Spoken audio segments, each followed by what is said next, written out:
Yeah, that press conference actually just wrapping up moments ago. The mayor in the city of Rockford and also the state's attorney visibly upset. I mean, this is a very complex case that spans into several neighborhoods here in the Rockford area. And we've learned today that charges could be upgraded. You know, we want to get a little bit more about what happened here, including all of these gruesome attacks. Investigators saying that 22-year-old you mentioned, Christian Soto, went on a brutal stabbing rampage, and not just only with knives, grabbing baseball bats, using vehicles as weapons through all of this Wednesday afternoon. That includes other gruesome attacks, killing a 15-year-old girl, that 15-year-old's mother wanting people to know that she saved a friend and her sister during these attacks.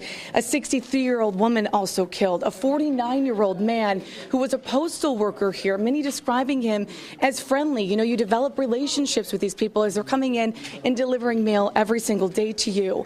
A 22-year-old also killed in this attack who may have been friends with that suspect. Now, as we mentioned about that postal worker, they actually had the postal union out here today talking a little bit about how that man would have served 25 years next year as in the postal world here. So just really tough on everybody involved, and they want to make sure that all of the workers are feeling safe while they're on the job. Now, investigators are laying out a picture, a gruesome one, of when and where this tragedy struck. It started in a quiet, family-filled neighborhood on Rockford's southeast side, where you would typically see people walking their dogs, out playing. Investigators believe that suspect broke into a home, continuing those attacks on several streets, severely hurting people in the process.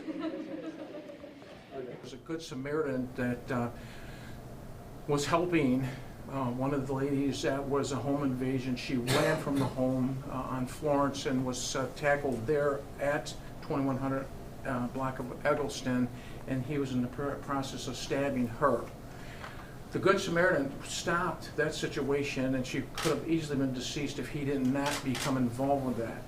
He ran off, came back, tried to get into his Jeep, and he was actually stabbed also. But he did a tremendous job in helping. At that time, city-county squads arrived, and the chase ensued. One of the deputies was able to jump over several fences, was able to get him apprehended. Right behind them were Rockford PD, and that's for the point where they took him into custody.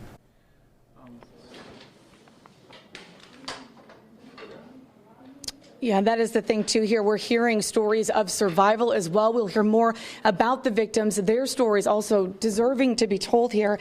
Now, as for our community, as we mentioned, they are hurting so much so. They've actually set up counseling at one of our local middle schools near where all of this took place.